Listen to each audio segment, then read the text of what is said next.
ପାଇଛି। କେମିତି ଭଗବାନଙ୍କର ଆଶୀର୍ବାଦ ଅର୍ଜୁନଙ୍କ ଉପରେ ପଡ଼ିଛି ସେ କଥା ଏଠାରେ ବର୍ଣ୍ଣନା ହୋଇଛନ୍ତି। ସେ କିନ୍ତୁ ଯେତେବେଳେ ଭଗବାନ ଦେଖିଛନ୍ତି ଅର୍ଜୁନ କୌଣସି କଥାରେ ବୁଝି ନାହାନ୍ତି, ସେ କେବଳ ଯୁଦ୍ଧ କରିବେ ନାହିଁ ବୋଲି ବିଷାଦ ହୃଦୟରେ ରଥ ଉପରେ ବସି ପଡ଼ିଛନ୍ତି, ସେତେବେଳେ ଭଗବାନ ତାଙ୍କୁ ଜ୍ଞାନ ଦେଇଛନ୍ତି, ବୁଝେଇଛନ୍ତି। ତାହା 11ଠୁ 30 ପର୍ଯ୍ୟନ୍ତ ଭଗବାନ ତାଙ୍କୁ ବୁଝେଇଛନ୍ତି। 11 କହିଲେ ଅଶୋଚାନ ଅନୁଶୋଚ୍ୟ ତ୍ୱଂ ପ୍ରଜ୍ଞାବାଦନ ଚ ଭାଷସେ ଗତାସୁନ ଅଗତାସୁଞ୍ଚ ନ ଅନୁଶୋଚନ୍ତି ପଣ୍ଡିତାଃ।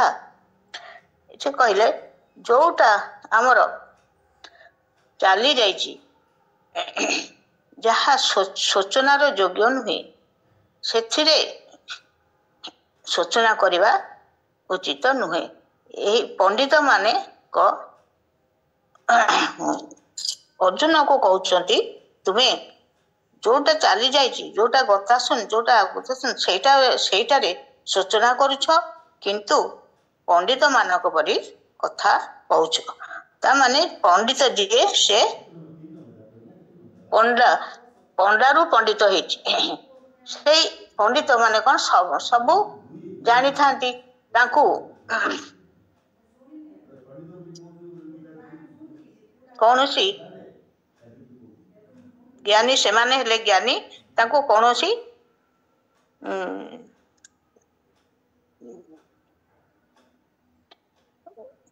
ବିକାର ତାକୁ ସ୍ପର୍ଶ କରି ନଥାଏ।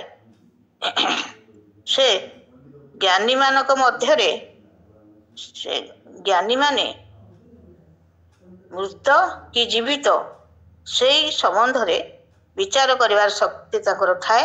ସେଥିପାଇଁ ସେ ମୃତ କି ଜୀବିତଙ୍କ ସମ୍ବନ୍ଧରେ କେବେ ଶୋଚନା କରନ୍ତି ନାହିଁ।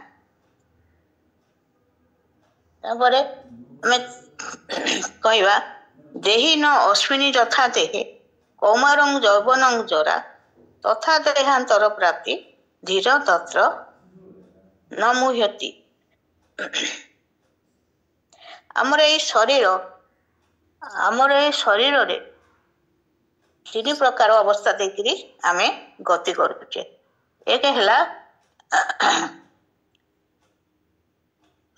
କୁମାର, 2 ହେଲା ଯୌବନ, ଆଉ 3 ହେଲା ଜରା ଅବସ୍ଥା। ଏହି 3ଟି ଅବସ୍ଥା ଦେଇକରି ଆମର ଏଇ ଶରୀର ଗତି କରେ। ଏଇ 3ଟି ଅବସ୍ଥା ଶରୀରରେ ବଦଳେ। ଏଇ ଶରୀରରେ ଏଇ 3ଟି ଅବସ୍ଥା ବଦଳେ। ଆଗ କୁମାର ହୁଏ, ତାପରେ ଯୌବନ ହୁଏ, ତାପରେ ଜରା ଅବସ୍ଥା ଆସେ। ଆମେ କେବେ ଜାଣିପାରୁଛୁ ଯେ କେତେବେଳେ ଆମର କୁମାର ଅବସ୍ଥା ଆସୁଛି, କେତେବେଳେ ଯୌବନ ଅବସ୍ଥା ଆସୁଛି, ଆଉ କେତେବେଳେ ଜରା ଅବସ୍ଥା ଗତି କରୁଛି। ପ୍ରଥମେ ଶରୀରର ବାଲ୍ୟ ଅବସ୍ଥା ଆସେ, ତାପରେ ଯୁବକ ଅବସ୍ଥା, ତାପରେ ବୃଦ୍ଧ ଅବସ୍ଥା। ଆମର କିନ୍ତୁ ଆତ୍ମାର ଏଥିରେ କୌଣସି ପରିବର୍ତ୍ତନ ଆସେ ନାହିଁ। ଆତ୍ମା ଅମରତ୍ୱ ଲାଭ କରିଥାଏ। କେବଳ ପରିବର୍ତ୍ତନ ଆସେ ଆମର ଏ ଶରୀରରେ।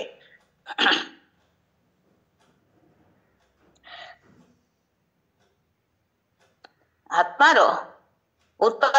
ଉତ୍ପାଦ୍ୟ ଅଛି। ଶରୀର ଯେପରି ପ୍ରାପ୍ତ ହେଉଛି, ଆତ୍ମା କଣ ସେପରି ପ୍ରାପ୍ତ ହେଉଛି କି? ନା, ସେ ତାର କୌଣସି ଉତ୍ପାଦ ନାହିଁ। ଆତ୍ମାର କିଛି ପରିବର୍ତ୍ତନ ହୁଏ ନାହିଁ। ଆତ୍ମା ଯେପରି ସେପରି ଥାଏ। ଗୋଟିଏ ଶରୀର ଠାରୁ ଆଉ ଗୋଟିଏ ଶରୀରକୁ ଯିବାକୁ ହେଲେ ସେଇ ଅବସ୍ଥାକୁ ଆମର ଦେହାନ୍ତର ବୋଲି କହନ୍ତି। ପ୍ରକୃତରେ ଏ ଶରୀର ଦେହାନ୍ତର ହୁଏ, କୌଣସି ମୋହ ପ୍ରାପ୍ତ ହୁଏ, କିନ୍ତୁ ଆତ୍ମା କୌଣସି ମୋହ ପ୍ରାପ୍ତ ହୁଏ ନାହିଁ। ଶରୀର କେବଳ ଦେହାନ୍ତର ହୁଏ, ଆଉ ମୋହ ପ୍ରାପ୍ତ ମଧ୍ୟ ହୁଏ। अर्जुन एठारे घोर मोहरे बुड़ी करी रहिଛନ୍ତି। ଯେତେବେଳେ ସେ ଦେଖୁଛନ୍ତି ଦୁଇ ସେନାଙ୍କ ମଧ୍ୟରେ ରଥ ଅଛି, ଆଉ ପ୍ରଥମେ କାହା ସାଙ୍ଗେ ଯୁଦ୍ଧ କରିହବ ନା ଭୀଷ୍ମ ହେଲେ ତାଙ୍କର ପିତାମହ ଆଉ ଦ୍ରୋଣ ହେଲେ ତାଙ୍କର ଗୁରୁ। ଏଇମାନଙ୍କୁ ଆଗ ଯୁଦ୍ଧ କରିବାକୁ ହବ। ସେଥିପାଇଁ ତାଙ୍କର ବହୁତ ମୋହ ଆସିଲା, କୌଟୁମ୍ବିକ ମୋହ ତାଙ୍କର ଆସିଥିଲା। ସେଥିପାଇଁ ସେ ଏତେ ମୋହରେ ବୁଡ଼ି ରହିଥିଲେ ଯେ ସେ ଯୁଦ୍ଧ କରିବେନି ବୋଲି ଭାବିଥିଲେ। ଯେତେବେଳେ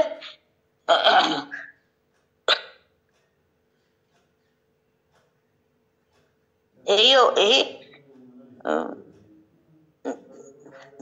ଅବସ୍ଥା ତିନି ଅବସ୍ଥାକୁ ମଣିଷ ଧାରଣ କରେ, ତ୍ୟାଗ କରି ତାର ଅବସ୍ଥାଟି ଧାରଣ କରି କିନ୍ତୁ ଆତ୍ମା କୌଣସିର ପରିବର୍ତ୍ତନ ନଥାଏ। କାରଣ ଯେଉଁଦିନ ଆମର ଶରୀର କେବଳ ପରିବର୍ତ୍ତନ ହୁଏ।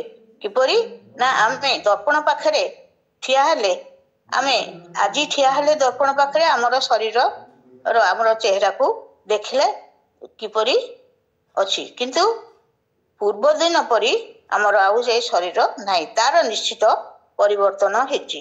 କାଲିଠାରୁ ଆଜିର କିଛି ପରିବର୍ତ୍ତନ ହୋଇଛି, କିନ୍ତୁ ଆମକୁ ସେଇଟା ଅନୁଭବ ଆସେ ନାହିଁ, ଅନୁଭବ ହୁଏ ନାହିଁ, କିନ୍ତୁ ପରିବର୍ତ୍ତନ ନିଶ୍ଚୟ ହୋଇଛି।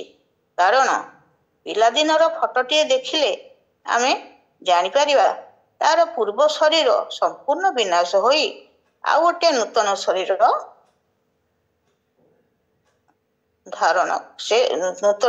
ଧାରଣ କରିଛି। ଏହା ହେଉଛି ପୂର୍ବ ଶରୀରର ମୃତ୍ୟୁ ଓ ନୂତନ ଶରୀରର ଜନ୍ମ। ଏହା ସଂସାରରେ ପ୍ରତି ମୁହୂର୍ତ୍ତରେ ଲାଗି ରହିଛି। ତେଣୁ ଆମେ ମୃତ୍ୟୁ ଶରୀର ଧାରଣ କରିଥିବାରୁ ଆମର ସଦା ମୃତ୍ୟୁ ଲାଗି ରହିଛି। ତେବେ ଏ ମୃତ୍ୟୁର ସ୍ୱରୂପ କ'ଣ? ଏହା ପରିବର୍ତ୍ତନ ବ୍ୟତୀତ ଅନ୍ୟ କିଛି ନୁହେଁ। ଆତ୍ମଜ୍ଞାନୀ ଶରୀର ପରିବର୍ତ୍ତନ କରି ଅନ୍ୟ ଶରୀର ଧାରଣ କରିବା ସମୟରେ କଷ୍ଟ ଅନୁଭବ କରେ ନାହିଁ।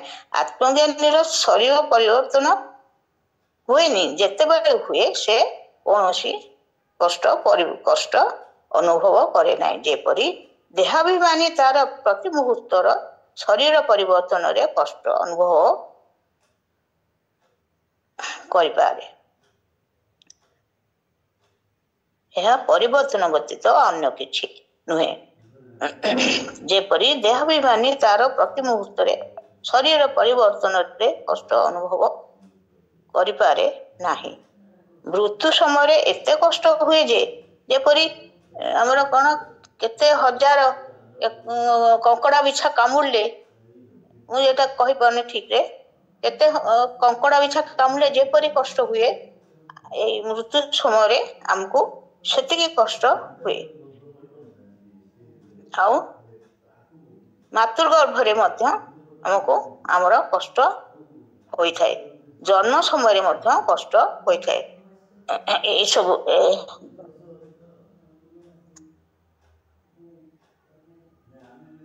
ସବୁ କଷ୍ଟ ଯୋଗୁଁ ଆମେ ପୂର୍ବ ସ୍ମୃତିକୁ ଭୁଲିଯାଏ। ଯେ ଆତ୍ମଜ୍ଞାନୀ ସେ ସଦା ଆତ୍ମିକ ସ୍ଥିତିରେ ଥିବାରୁ ଶରୀରର କଷ୍ଟ ଅନୁଭବ କରିପାରେ ନାହିଁ। ସେ ସତ୍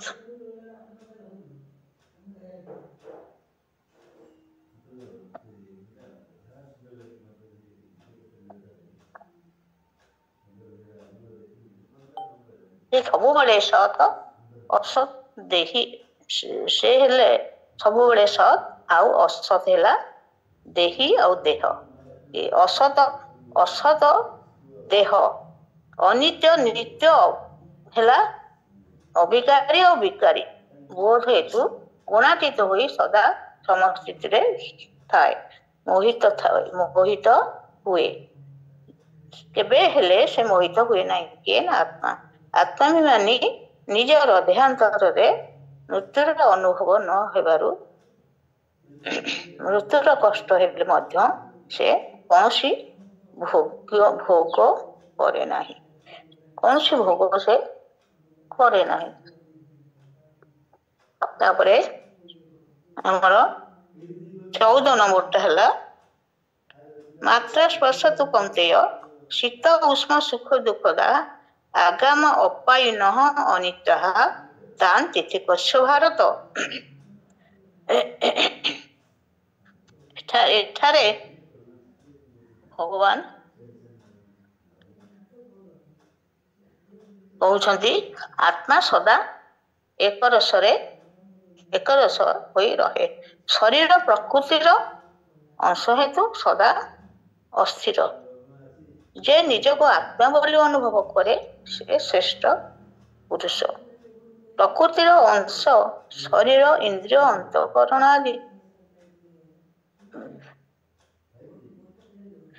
ଅନ୍ତଃକରଣ ଆଦି ପ୍ରକୃତି ଜାତ ବିଷୟ ସଂସ୍ପର୍ଶରେ ଆସି ସେମାନଙ୍କ ପ୍ରତି ରାଗ ଦ୍ୱେଷ ଉତ୍ପନ୍ନ ହୋଇ ଅନୁକୂଳ ଓ ପ୍ରତିକୂଳ ପରିସ୍ଥିତିର ସମ୍ମୁଖୀନ ହେବାରୁ ମନୁଷ୍ୟ ସୁଖ ଦୁଃଖ ଅନୁଭବ କରେ। ପ୍ରକୃତି ସଦା ପରିବର୍ତ୍ତନଶୀଳ ହେତୁ ପ୍ରକୃତିରୁ ଉତ୍ପନ୍ନ ପରିସ୍ଥିତି ମଧ୍ୟ ବିନାଶଶୀଳ ଆଉ ଅନିତ୍ୟ ଆସେ ଆଉ ଯାଏ, ଯେପରି ରହିପାରେ ନାହିଁ। କିନ୍ତୁ ଏହା ସହ ସମ୍ବନ୍ଧ ହିଁ ଅନ୍ତଃକରଣ ଉପରେ ଛାପ ପକାଏ। ସ୍ୱୟଂ ଆତ୍ମାରେ କେବଳ ସ୍ୱୀକୃତି ହେବାରୁ ଏହା ବିନାଶ ହୁଏ ନା ସଂସାରରେ ପରିଣତ ହୁଏ। ସ୍ୱୟଂ ଛାଡ଼ିଲେ ଏହା ଦୂର ହୁଏ। ଏହି ଅନୁକୂଳତା ଓ ପ୍ରତିକୂଳତା କାରଣ ସୁଖ ଦୁଃଖ ର କାର୍ଯ୍ୟ। ଅନୁକୂଳତାରେ ସୁଖ ଆସେ ଆଉ ପ୍ରତିକୂଳତାରେ ଦୁଃଖ ଆସେ। ସୁଖ ଆଉ ଦୁଃଖ ଦେବାର ସାମର୍ଥ୍ୟ ପଦାର୍ଥ ପରିସ୍ଥିତିରେ ନଥାଏ। ଯଦି ରହିଥାନ୍ତା ତେବେ ଏ ପ୍ରକାର ପଦାର୍ଥ ବା ପରିସ୍ଥିତି ସମସ୍ତଙ୍କ ପାଇଁ ଏକ ପ୍ରକାର ଫଳ ଦିଅନ୍ତା, କିନ୍ତୁ ତାହା ଦେଖାଯାଏ ନାହିଁ। ଏହା ସହିତ ସମ୍ବନ୍ଧ ଯୋଡ଼ିଲେ ସୁଖ ବା ଦୁଃଖ ଦାୟୀ ହୁଏ, ନଚେତ୍ ସମ। ଏହା କେବଳ ଭାବନାରେ ଆମର ଥାଏ।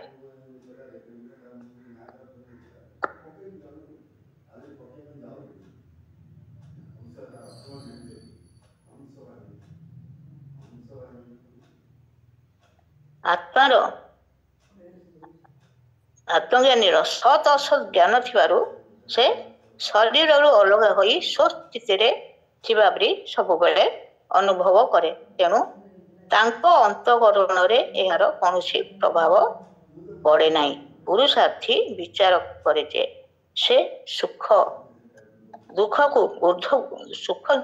ଊର୍ଦ୍ଧ୍ୱକୁ ଯାଇ ପରମ ଶାନ୍ତି ଲାଭ ନିମନ୍ତେ ପୁରୁଷାର୍ଥ କରୁଛି, ଯାହା ପରେ ଆଉ କିଛି ପାଇବାର ବାକି ରହେ ନାହିଁ। ଅନୁକୂଳ ବସ୍ତୁ ବ୍ୟକ୍ତି ପରିସ୍ଥିତି ଇତ୍ୟାଦିରେ ସୁଖୀ ହେଲେ ଅର୍ଥାତ୍ ଅନୁକୂଳତା ପାଇବାର କାମନା ଲାଳସା ରହିଲେ ତାହାର ସବୁ ସଦୁପଯୋଗ ହୁଏ ନାହିଁ। ଏହାର ସଦୁପଯୋଗ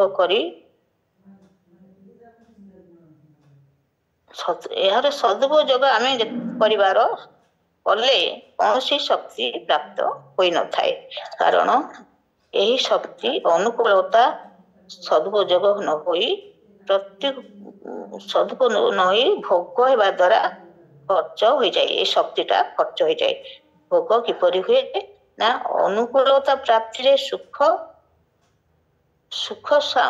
ସାମଗ୍ରୀ ସବୁ ନିଜ ସୁଖ ଆରାମ ସୁବିଧା ଏସବୁ ମିଳେ, ଆଉ ଏ ଭୋଗ ମଧ୍ୟ ଉପଭୋଗ ମଧ୍ୟ ଲୋକେ କରନ୍ତି, କିମ୍ବା ଉପଭୋଗ କରିବାର ଇଚ୍ଛା ରଖିଲେ ଏହା ଭୋଗ ହୁଏ। କିନ୍ତୁ ଶରୀର ନିର୍ବାହ ବୁଦ୍ଧିରେ ଉପଯୋଗ କରି ସୁଖ ସାମଗ୍ରୀକୁ ସେବାରେ ଲଗାଇଦେଲେ ତାହାର ସଦୁପଯୋଗ ହୁଏ। ଆମେ ଯଦି ତାକୁ ସେବାରେ ଲଗାଇଦେବା ସେଇଟା ସଦୁପଯୋଗ, କିନ୍ତୁ ତାକୁ ସବୁ ଯଦି ଭୋଗ କରିବା ତାହେଲେ ସଦୁପଯୋଗ ହୁଏ ନାହିଁ। ସେହିପରି ପ୍ରତିକୂଳ ବସ୍ତୁ ବ୍ୟକ୍ତି ଘଟଣା କ୍ରିୟା ପରିସ୍ଥିତି ଆଦି ଆସିଲେ କିମ୍ବା ଆସିବାର ଭୟରେ ଆମେ ଦୁଃଖୀ ହେଉ, ସେଇଟା ଚାଲିଗଲା ପରେ ଆମେ ସୁଖ ଅନୁଭବ କରୁ। ଦୁଃଖର କାରଣ ସୁଖ, ଇଚ୍ଛା, ଆଶା ବୋଲି ଜାଣିବା ଉଚିତ। ଦୁଃଖର କାରଣ ସୁଖ ଆଉ ସୁଖର କାରଣ ଦୁଃଖ। ଏହିପରି ଭାବରେ ଆମେ ସୁଖ ଦୁଃଖ ଭୋଗ କରୁ ଆଉ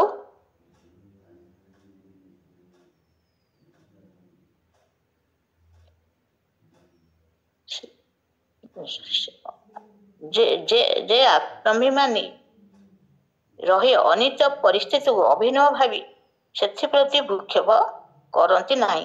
ସେମାନେ ସବୁବେଳେ ଭାବନ୍ତି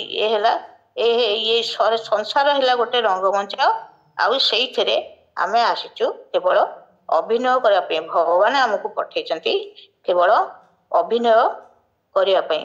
ତାହା ସେଇ ଭାବ ରଖିକି ସେ କୌଣସି ପରିସ୍ଥିତିରେ ତାଙ୍କର କିଛି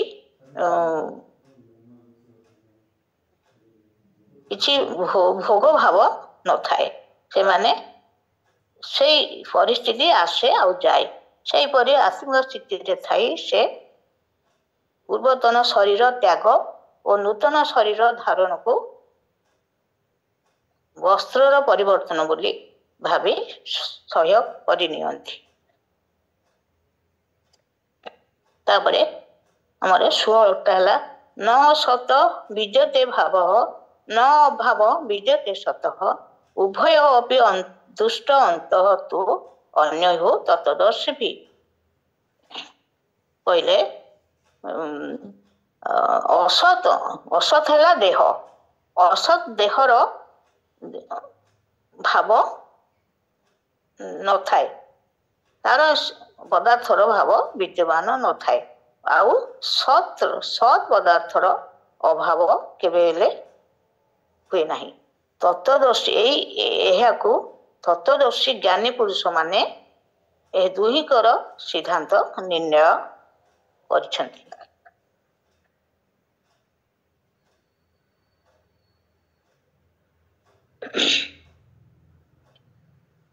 ଏଠାରେ ଭଗବାନ ଦେହ ଆଉ ଦେହୀ ଏହା ମଧ୍ୟରେ କ'ଣ ତଫାତ ତାହା ବୁଝାଇଛନ୍ତି। ଦେହ ହେଲା ଶରୀର ପ୍ରକୃତିର ଅଂଶ ଓ ଦେହୀ ହେଲା ଆତ୍ମା ପରମାତ୍ମାଙ୍କ ଅଂଶ। ଦେହ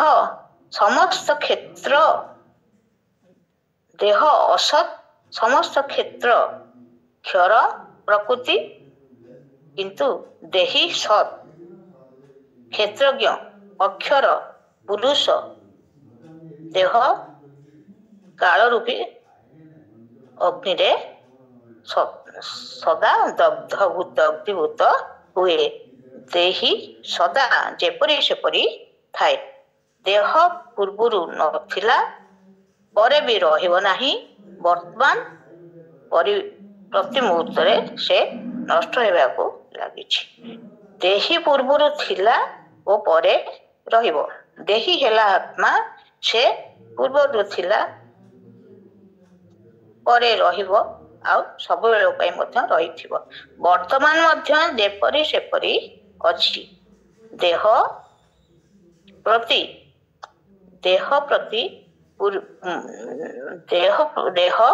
ପ୍ରତି ମୁହୂର୍ତ୍ତରେ ନଷ୍ଟ ହେଉଛି।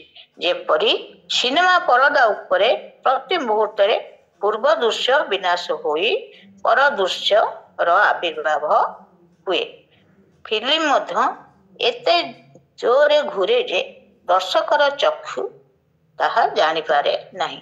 ସେହିପରି ବାଳକର ଗତି ଏତେ ସୂକ୍ଷ୍ମ ଯେ ସଂସାର ପ୍ରତିକ୍ଷଣରେ ନଷ୍ଟ ଓ ଉତ୍ପନ୍ନ ହେବାର ସେ ଜାଣିପାରେ ନାହିଁ। ସଂସାରର ପ୍ରତ୍ୟେକ ବସ୍ତୁ, ବ୍ୟକ୍ତି, ପରିସ୍ଥିତି ଇତ୍ୟାଦି ମଧ୍ୟ ପ୍ରତିକ୍ଷଣରେ ବଦଳୁଛି। ଗୋଟିଏ ଉଦାହରଣରୁ ଆମେ ପରିଷ୍କାର ଭାବରେ ଜାଣିପାରିବା କ'ଣ? ଗୋଟିଏ ପିଲା ତାର ମୁଖ ଦିନେ ଦର୍ପଣରେ ଦେଖିଲେ ଯାହା ତାହା ପରଦିନ ଦେଖିଲେ ଠିକ ସେଇଆ।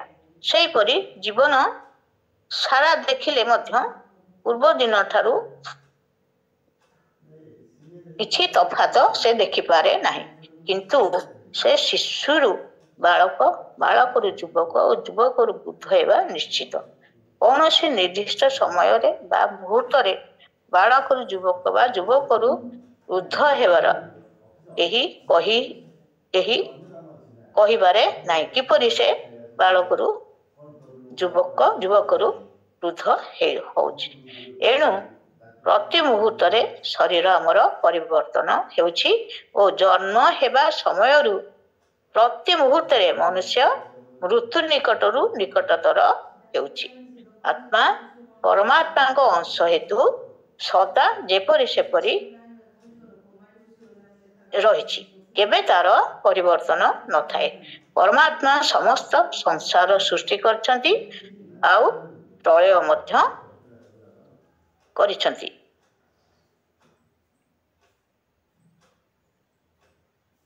ଏଇ ସବୁ କରି ମଧ୍ୟ ସେ ସବୁବେଳେ ପରମାତ୍ମା ଅପରିବର୍ତ୍ତନୀୟ, ତାଙ୍କର ଅଂଶ ହେଲା ଆତ୍ମା ସବୁବେଳେ ଅଭିନ୍ନତା ଅନୁଭବ କରି ରହିଥାଏ। ଶରୀର ପରେ ଶରୀର ଧାରଣ କରି ମଧ୍ୟ ପରିବର୍ତ୍ତନ ହେଇକି ରହେ। ଅଜ୍ଞାନୀ ସଂସାର ତଥା ଶରୀରର ପ୍ରତି ମୁହୂର୍ତ୍ତରେ ପରିବର୍ତ୍ତନ ଜାଣିପାରେ ନାହିଁ। କେତେବେଳେ କଣ ପରିବର୍ତ୍ତନ ହେଉଛି, କେତେବେଳେ ଶିଶୁରୁ କୁମାର, କୁମାରରୁ ଯୁବକ, ଯୁବକରୁ ବୃଦ୍ଧ ଆଉ ଶେଷ ମୁହୂର୍ତ୍ତ ଆସେ, ସେ ଜାଣିପାରେ ନାହିଁ। କିନ୍ତୁ ଯାହାର ଆତ୍ମଜ୍ଞାନ ଅଛି ସେ ପରିଷ୍କାର ଭାବରେ ତତ୍ତ୍ୱ ଜାଣନ୍ତି ଯେ ପରମାତ୍ମା ତତ୍ତ୍ୱ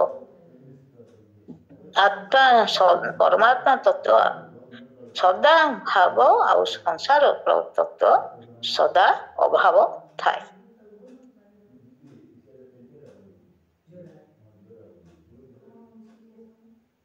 ତାପରେ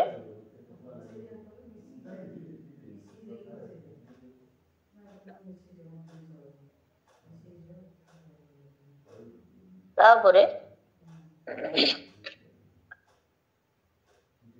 18 ନମ୍ବରରେ କହିଲେ ଅନ୍ତବନ୍ତ ଇମେ ଦେହା ନିତ୍ୟସ ଉକ୍ତା ଶରୀରିଣ ଅନାସୀନ ଅପ୍ରମେୟ ତସ୍ମାତ୍ ଯୁଦ୍ଧସ୍ୟ ଭାରତ।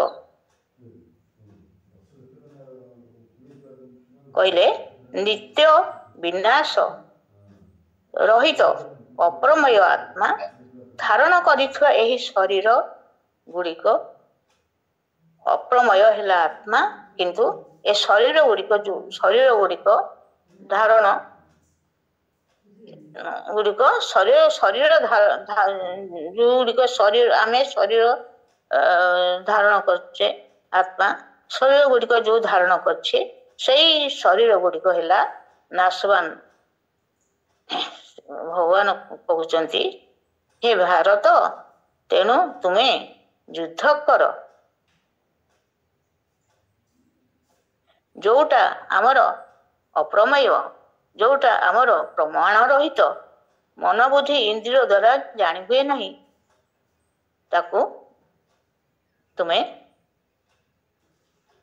ନ ଦେଖି ତୁମେ ଅପ୍ରମେୟ, ତୁମେ ଆତ୍ମା, ତେଣୁ ତୁମେ ଏଇ ଉଠ ଆଉ ଯୁଦ୍ଧ କର। ଏହିପରି ଭାବରେ ଭଗବାନ କହିଛନ୍ତି। ଏଇ ଶ୍ଲୋକଟିରେ ଭଗବାନ କର୍ମ ଦ୍ୱାରା କିପରି ସ୍ୱୟଂର କିଛି ଲାଭ କ୍ଷତି ହୁଏ କି ନାହିଁ ତାହା ପ୍ରକାଶ କରିଛନ୍ତି। ଏହି ଶରୀର ବିନାଶୀ ଓ ଆତ୍ମା ନିତ୍ୟ ଅବିନାଶୀ। ଶରୀରକୁ କେହି ବିନାଶ କରିପାରେ, କିନ୍ତୁ ଆତ୍ମାକୁ କେହି ବିନାଶ କରିପାରେ ନାହିଁ। ଶରୀରକୁ ଇନ୍ଦ୍ରିୟ ମନୋବୁଦ୍ଧି ଦ୍ୱାରା ଜାଣି ହୁଏ, କିନ୍ତୁ ଆତ୍ମାକୁ ମନୋବୁଦ୍ଧି ଇନ୍ଦ୍ରିୟ ଦ୍ୱାରା କିମ୍ବା କୌଣସି ବୈଜ୍ଞାନିକ ଉପାୟରେ ମଧ୍ୟ ଜାଣି ହୁଏ ନାହିଁ। आत्मा द्वारा आत्मा को अनुभव करी आत्मा तथा परमात्मा अप्रमेय अर्थात प्रमाणर विषय नुहे इंद्रिय बा अंतकरण द्वारा यह जानी हुए नहीं एणु श्रीमत ही यार प्रमाण आमे श्रीमत करिले ही श्रीमत द्वारा आत्मतत्व को जानी हुए श्रीमत ही यार प्रमाण किंतु श्रीमत रे सदा थिबा आमे से श्रीमत कथा कहले केवल खाली हबनी केवल ता धीरे आमर जदि श्रद्धा नथिबो ताहले कौनसी कथा आमे जानी परिबा नाही कि आमे यह प्रमाण योग्य कि नुहे ता जानी परिबा नाही किंतु श्रीमत रे आमर श्रद्धा थिबा उचित श्रद्धार सहित श्रीमत मानिबाकू हेले भगवान को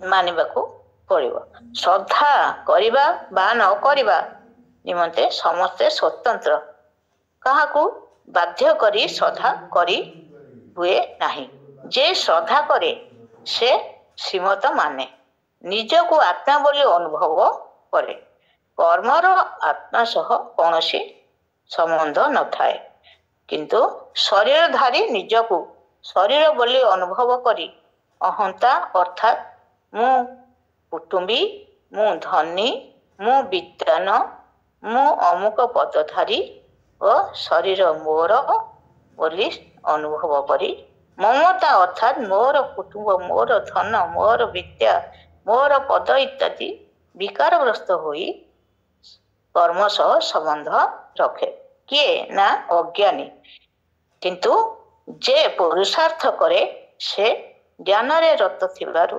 निजको आत्मा बोली अनुभव करे एणु अहंता और ममता शून्य होई कर्तव्य कर्म करने को ताहा अकर्म रे परिणत हुए कर्म सह किछि संबंध रहे नहीं किंबा ताहा द्वारा स्वयं कौनसी लाभ क्षति न थाए ताहले आमे 20 नंबरटा टिके देखिबा न जायते मिरते वा कदाचित न अयं भूत्वा भविता वा न भूय अज नित्य शाश्वत अयं पुराण न हन्यते हन्यमाने शरीरे एठारे भगवान कहउचंती आत्मा केबे ही जन्म हुए नहीं कि मरे नहीं यह कदापि जन्म होई अस्तित्व बा जन्म होई अस्तित्व बुद्धि प्राप्त होई न थाए यह अजन्मा नित्य निरंतर और पुरातन अटे अनादि शरीर को मारी देले ताहा यह मरे नहीं आमे शरीर को मारी दउचे आमे भावुचे आत्मा भी मरी जाउचे किंतु ना आत्मा केबे मरे नहीं शरीर नष्ट हो जाए किंतु आत्मा जेपरी सेपरी रही थाए एठारे भगवान कहउचंती जे आत्मार जन्म मृत्यु अच्छी कि आत्मा हत हुए कि अन्य को हत करे कि अन्य को हत कराए कि यही कथा यही श्लोकटी रे कहउचंती कौन ना आत्मा परमात्मा को अंश और परम धाम निवासी यह प्रति कल्परे यथा समय प्रवेश करी संसार रूपक रंगमंच रे शरीर परे शरीर धरी अभिनय करे से जानी थाए ए संसार गोटे रंगमंच एथिरे प्रत्येक शरीर आसंती केवल अभिनय करने भगवान तांको पठेई थांती केवल अभिनय करने आउ कल्प शेष हो गले कल्प शेष को विनाश समय परम धाम को चली जाती यह पंचतत्वर शरीर धारण करी मातृगर्भरु भूमिष्ठ हेबा अवस्था को जीवात्मार जन्म और उक्त शरीर त्याग करी अन्य एक मातृगर्भ रे प्रवेश करिबा ବା ବିନାଶ ସମୟରେ ପରମ ଧାମକୁ ଯିବାକୁ ମୃତ୍ୟୁ ବୋଲି କହନ୍ତି। କିନ୍ତୁ ଶରୀରଟି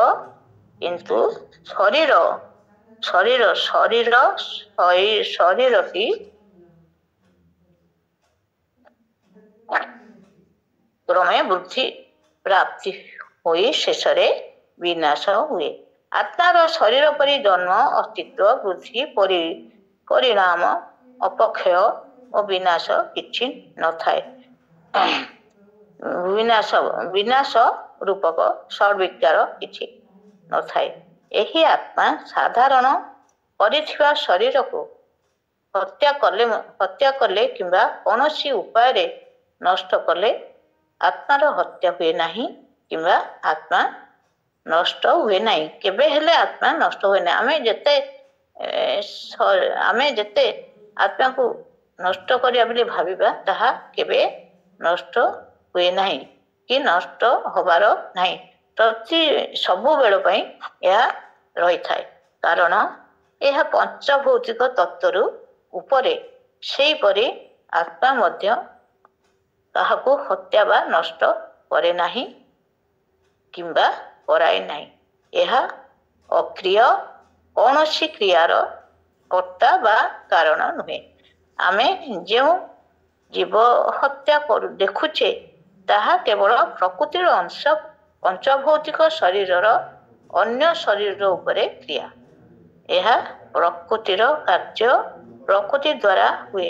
ଆତ୍ମା ନିର୍ଲିପ୍ତ, ନିର୍ବିକାର, ଅଭୟ। ଯେପରି ଅବସ୍ଥାରେ ଥାଏ ସେପରି ଅବସ୍ଥାରେ ସେ ରହିଥାଏ। ତାର କୌଣସି ପରିବର୍ତ୍ତନ ନାହିଁ।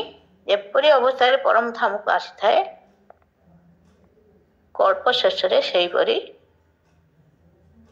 ଶରୀର ଫେରିଯାଏ।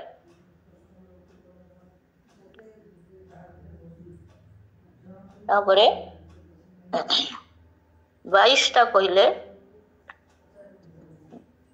କହିଲେ ବାସାଂସି ଜିନ୍ନାନି ଯଥା ବିହାୟ ନବାନି ଗୃହାନ୍ତି ନର ପରାଣୀ ତଥା ଶରୀରାଣୀ ବିହାୟ ଜିନାନି ଅନ୍ୟାନି ସଂଜାତି ନବାନି ଦେହି। ଏଠାରେ ଭଗବାନ କହୁଛନ୍ତି ମନୁଷ୍ୟ ଯେପରି ଜୀର୍ଣ୍ଣ ବସ୍ତ୍ର ତ୍ୟାଗ କରି ନୂତନ ବସ୍ତ୍ର ପରିଧାନ କରେ, ସେହିପରି ଆତ୍ମା ପୁରାତନ ଶରୀର ତ୍ୟାଗ କରି ନୂତନ ଶରୀର ଧାରଣ କରିବାକୁ ଚାଲିଯାଏ।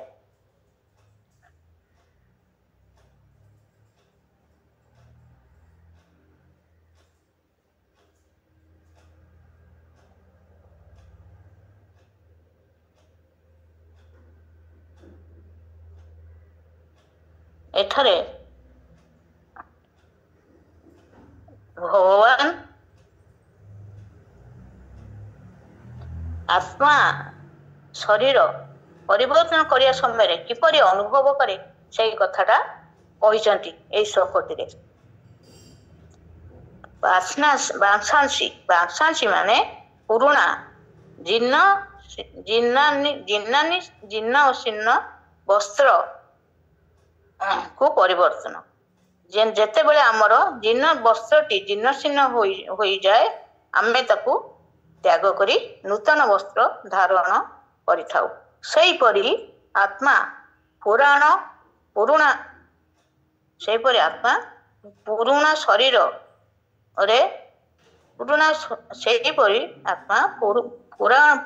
ଶରୀରକୁ ତ୍ୟାଗ କରି ନୂତନ ଶରୀର ଧାରଣ କରିଥାଏ।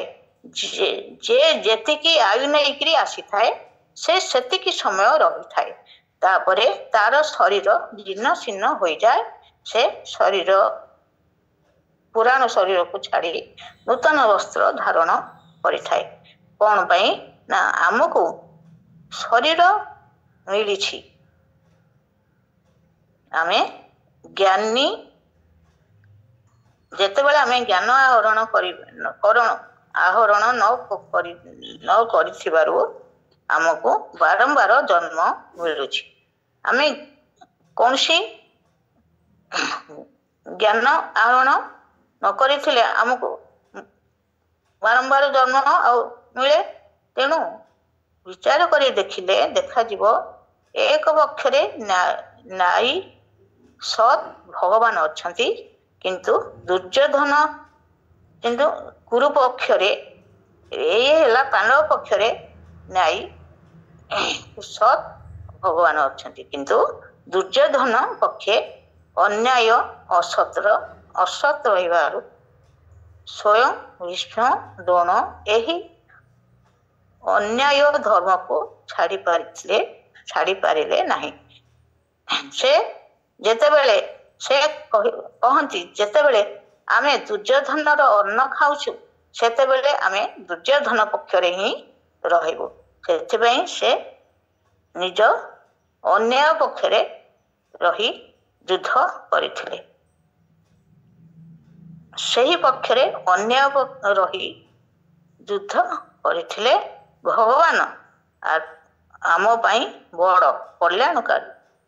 भगवान जहाँ करती सबू सबू मनुष्यर कल्याण पाई करती।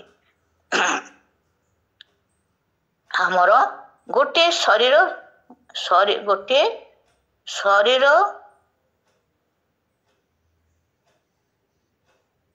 गोटे आमर गोटे शरीर ठीक कार्य नहेले जदि नहेला तेबे आउ गोटे शरीर भगवान दियंती। तेणु आमे एही शरीर पाई धर्म करी कर्म करी सत् पथरे जीवाकू हुए।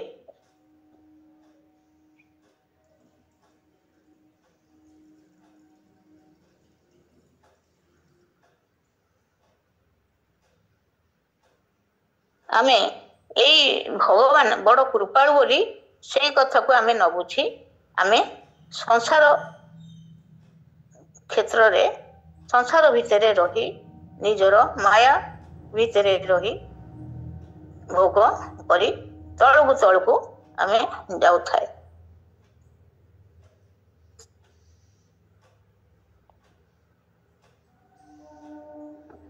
तापरे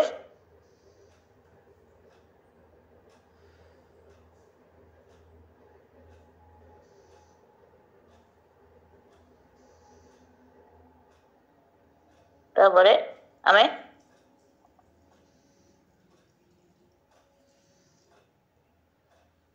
29 श्लोकटी देखा। आश्चर्यवत् पश्यति कश्चित् एनम् आश्चर्यवत् वदति तथा एव च अन्य आश्चर्यवच्च अन्य शुणति श्रुत्वा अपि वेद न च एव कश्चित्। एथिरे भगवान कहउछन्ति केही आत्मा को आश्चर्य होई देखंती अन्य केही आश्चर्य परि वर्णना करथांती और अन्य केही मध्य आश्चर्य परि शुणती। अन्य माने केही ए संबंध रे शुणिले मध्य किछि जानि पारंती नाही। आत्म तत्व इंद्रिय मन बुद्धि विषय नुहे सेथिबाई सेमाने जानि पारंती नाही। तापरे 30 टा मिनिटा देहि नित्य अवद्य देहे सर्वस्व भारत तस्मान् सर्वाणि भूतानि न त्वं शोचितु अहर्षि। एथिरे भगवान कहले एहे भारत बोली भगवान अर्जुन को एठी संबोधन करचंती। भारत माने से ज्ञान रे रत सेथिबाई तांको भारत कुआ जायछि। समस्तंकर शरीर रे सर्वदा एही आत्मा नित्य और अवध्य। तेणु तुमे समस्त प्राणी मानक मध्य रे सूचना करिबा अनुचित। एही कथा कहिकरी भगवान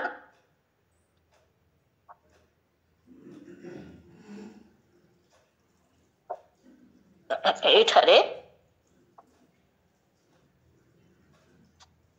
कहिछन्ति मु मोर भाव को बदलाई देव। आमे दुख शोक केतेबेले आसीबो आमे जानि परिबा नाही ना। मु मोर भाव जेतेबेले रहिबो सेतेबेले हमर दुख शोक उत्पन्न हबो। सत असत शरीर विनाश सत असत आउ शरीर विनाशी आत्मा है अविनाशी आत्मार अभाव नहीं कारण ए परमात्मा अंश ज्ञान अनुभव हेले आमे जन्म मृत्यु चक्र आउ पड़ा नहीं जीवात्मा एक रूप थाए शरीर अनेक बदलू थाए तेणु आमे क्यों शरीर लिपायमान कहती नहीं आत्मा क्यों शरीर लिपायमान कहती नहीं आमर इंद्रिय विषय सांगरे अनुकूल हेले सुख मिल इंद्रिय विषय सांगरे प्रतिकूलता आसिले दुख मिल यह सब प्रतिक्षण बदलुची एठारे भगवान कहउछंती यह आसीब आउ जीव तेणु तुमे ए सब को सह्य कर शोकर कौनसी आवश्यकता नहीं सहिले आमे केबे विचलित हेबा नहीं सुख दुख रे सम रहिबा सेथिपई आमर ए तितिक्षा एक बड़ संपत्ति तापरे आमे अमृत को प्राप्त हेबा जेतेबेले आमे सहिबा जेतेबेले आमर समता आसबो सेतेबेले आमे एही तितिक्षा एक बड़ संपत्ति हब आउ आमे तापरे आमे अमरत्व प्राप्त हवा आमर स्वरूप चिंतन रे सत्तारे केबे व्यथा हेब नहीं देहध्यास व्यक्ति माने टिके टिके कथारे विचलित होई दुखी हे जाती सुख दुखर ऊपर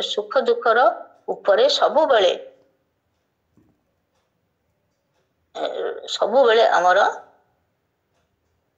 भाव रही थाए जो पद मिली तुम्हें तार सदुपयोग कर भगवान आमको जो पद देइछंती आमे तार सदुपयोग करबा उचित दुख आसिले सुखर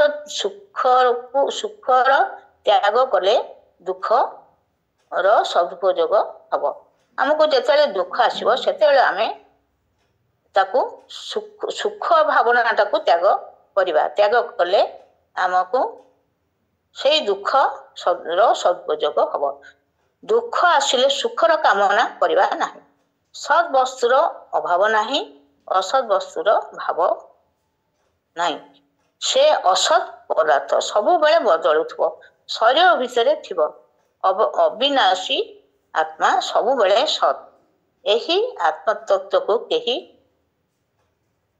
दहन कि छेदन करि पारंती नाही भगवान कहउछंती ए शरीर आगुरु नथिला एबे भी रहिबो नाही एहा प्रतिक्षण बदलुची तापरे 31 श्लोक रे भगवान तांकर स्वधर्म रे आमे किपरि रहिबा सेई स्वधर्म रे रहिले आमे किपरि कर्म करिबा से कथाटा कहिचंती